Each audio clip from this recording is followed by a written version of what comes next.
കുറച്ച് ചിക്കൻ ഇരിപ്പുണ്ട്, അത് ചിക്കൻ ചുക്ക ഉണ്ടാക്കാം. അത് നമുക്ക് ആദ്യം ഒന്ന് വേവിച്ചെടുക്കാം. ഇത്തിരി ഉപ്പ്, ഇത്തിരി മഞ്ഞൾപ്പൊടി, കുറച്ച് ചിക്കൻ മസാല, ഇത്തിരി കുരുമുളക് പൊടി. എന്നിട്ട് ഇതെല്ലാം കൂടെ ഒന്ന് പുരട്ടി തനിയെ ഒന്ന് വേവിച്ചെടുക്കാം. വേവിച്ചെടുത്തിട്ട് ബാക്കിയൊക്കെ വരട്ടി വരുമ്പോഴത്തേ ഇത് വേവും. ഇത്തിരി വെള്ളം ഒഴിക്കും, ഒരു തടം വെള്ളം.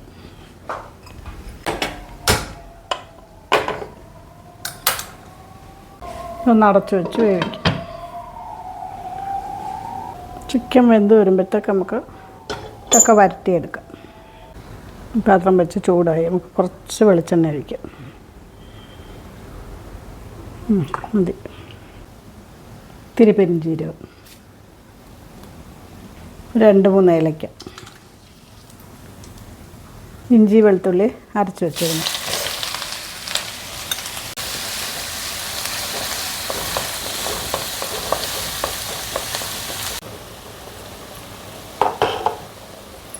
ഇതൊന്ന് ഇളക്കി വെക്കാം, അല്ലെങ്കിൽ ഒരു വശം മാത്രം വേണ്ട.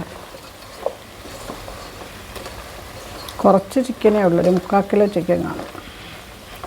ഇതിലോട്ട് 2 സവാള അരിഞ്ഞത്, ഇതൊന്ന് മൂത്ത് വരട്ടെ. മൂത്ത് വരുമ്പോൾ പച്ചമുളക് ഇടണം, കറിവേപ്പില ഇടണം, തക്കാളി ഇടണം. ചിക്കനിൽ ഉപ്പ് ചേർത്തിട്ടുണ്ട്, ഇത് പൊടിക്കുപ്പിടാം. ഇതൊന്ന് മൂത്ത് വരട്ടെ എളുപ്പം. 2 പച്ചമുളക് കീറിയത്, എല്ലാം കൂടെ നല്ലപോലെ മൂത്ത് വരട്ടെ. കറിവേപ്പില ഇടുന്നില്ല, കുറച്ച് കറിവേപ്പില.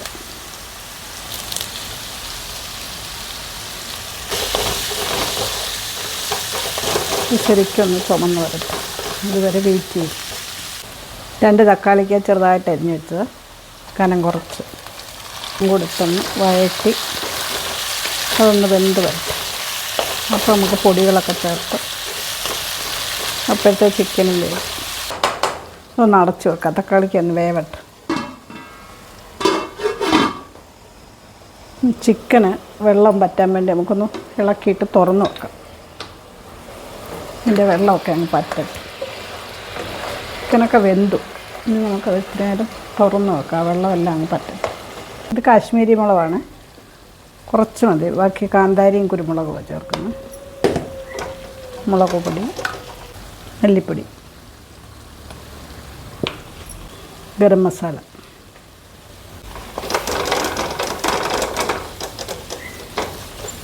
കുരുമുളക് പൊടി. മുളക് പൊടി കുറച്ച് ചേർക്കണം, ഈ കാന്താരി ഒന്ന് അരച്ചുകൊണ്ട് വരും. കാന്താരി അരച്ചത് അതങ്ങ് വടിച്ചിടാം.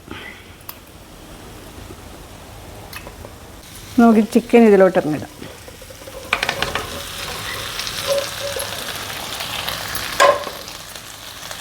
ഇതെല്ലാം കൂടെ നല്ലപോലെ ഒന്ന് ഇളക്കി പരത്തി ചുക്കയാക്കി എടുക്കാം. ഇതെല്ലാം കൂടെ നല്ലപോലെ ഒന്ന് വരട്ടി എല്ലാം പിടിച്ചിട്ട് ഉണക്കിയെടുക്കണം. ഇതെല്ലാം ഒന്ന് പിടിക്കട്ടെ, നമുക്ക് 2 മിനിറ്റ് ഇതൊന്ന് അടച്ചു വെക്കാം. നമ്മുടെ ചിക്കനൊക്കെ നല്ലപോലെ വരണ്ട് വെള്ളമൊക്കെ പറ്റി എണ്ണയൊക്കെ തെളിഞ്ഞ് വന്നിട്ടുണ്ട്. ചിക്കൻ നേരത്തെ വേവിച്ചായതുകൊണ്ട് വേവാനൊന്നും വെക്കണ്ട, ഒന്ന് വരണ്ട് കിട്ടിയാൽ മതി. ഇപ്പോൾ നല്ലപോലെ വരണ്ട് ഉണങ്ങി നമുക്കൊരു ഇത്തിരി കറിവേപ്പിലയിലിട്ട് ഇളക്കി അങ്ങ് ഓഫ് ചെയ്യും.